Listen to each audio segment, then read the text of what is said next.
ಪ್ರತಿಯೊಂದು ಪೌರಾಣಿಕ ಕಥೆಗಳನ್ನು ಬಿಡಿಸಿ ಬಿಡಿಸಿಯಾಗಿ ಎಲ್ಲೂ ಅದಲ್ಲಿ ತಿರುಚಕ್ಕಾಗಲ್ಲ. ಎಲ್ಲಾ ಕಥೆಗಳು ಏನಿದೆ ಅದನ್ನ ಇದ್ದಂಗೆ ಇತಿಹಾಸವನ್ನು ತೆರೆದಿಡ್ತಾರೆ. ಇತಿಹಾಸ ಇವ್ರಿಗೆ ಬೇಡ.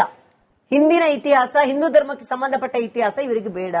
ಇಲ್ಲೇನಾದ್ರೂ ಇರಬಹುದಾ ನಮಗ್ ಗೊತ್ತಿಲ್ಲ.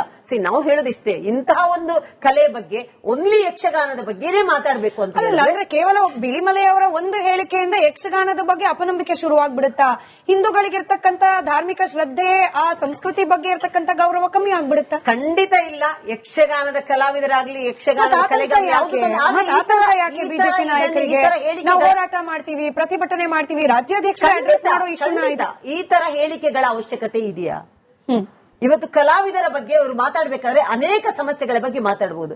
ಬರೀ ಯಕ್ಷಗಾನ ಕಲಾವಿದರ ಬಗ್ಗೆನೇ ಯಾಕೆ ಮಾತಾಡ್ತಾ ಇದ್ದಾರೆ? ರಂಗ ಕಲಾವಿದರಿಲ್ವಾ? ಸಿನಿಮಾ ಕಲಾವಿದರಿಲ್ವಾ? ಬೇರೆ ಕಲಾವಿದರು ಇದೆ. ಈಗ ನೋಡಿ, ಸಮಾಜದಲ್ಲಿ ಈ ತರ ನಡೀತಾ ಇದೆ, ಎಲ್ಲ ಒಂದೆರಡು ನಡೀತಾ ಇರ್ಬೋದು, ಗೊತ್ತಿಲ್ಲ ನಮ್ಗೆ. ಅದ್ರ ಬಗ್ಗೆ ಮಾತಾಡ್ಲಿ, ಸಾಮಾಜಿಕ ಪಿಡುಗು ಬಗ್ಗೆ ಮಾತಾಡ್ಲಿ. ಯಕ್ಷಗಾನ ಕಲಾವಿದರು ಬಹುತೇಕರು ಈ ತರ ಅಂತ ಹೇಳಿದ್ರೆ ಇದು ಗಂಭೀರ ಅಪವಾದ ಅಲ್ವಾ?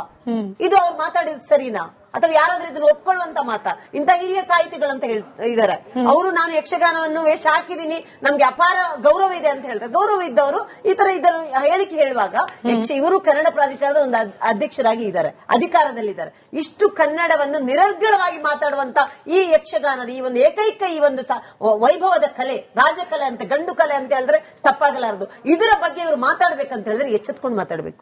ಏನಾದ್ರು ಅಜೆಂಡಾ ಇಲ್ಲದೆ ಅವ್ರು ಮಾತಾಡಕ್ಕೆ ಸಾಧ್ಯ ಇಲ್ಲ.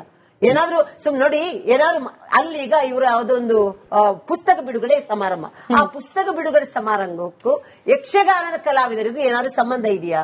ಅಥವಾ ಅಲ್ಲಿ ಏನಾದ್ರು ಕರಾವಳಿಯಲ್ಲೂ ಅಲ್ಲ ಇದು ಈಗ ಯಕ್ಷಗಾನ ಅನ್ನೋದು ಬರೀ ಕರಾವಳಿಯ ತುಳುನಾಡಿನ ಗಂಡು ಕಲೆ ಆಗಿ ಉಳಿದಿಲ್ಲ. ಇದು ವಿಶ್ವವ್ಯಾಪಿ ಪಸರಿಸಿದೆ. ಬರೀ ಕರಾವಳಿಗೆ ಮಾತ್ರ ಸೀಮಿತ ಆಗಿಲ್ಲ, ಇದು ವಿಶ್ವವ್ಯಾಪಿ. ದುಬೈಯಲ್ಲೂ ನಡೆಯುತ್ತೆ, ಅಬ್ರಾಡ್ ಅಲ್ಲೂ ನಡೆಯುತ್ತೆ, ಎಲ್ಲಾ ಕಡೆನೂ ಇದೆ. ನಾವು ಹೇಳ್ತಿದ್ದೀನಲ್ಲ, ಇಲ್ಲಿ ಕರ್ನಾಟಕದಲ್ಲೂ ಕೂಡ ರವೀಂದ್ರ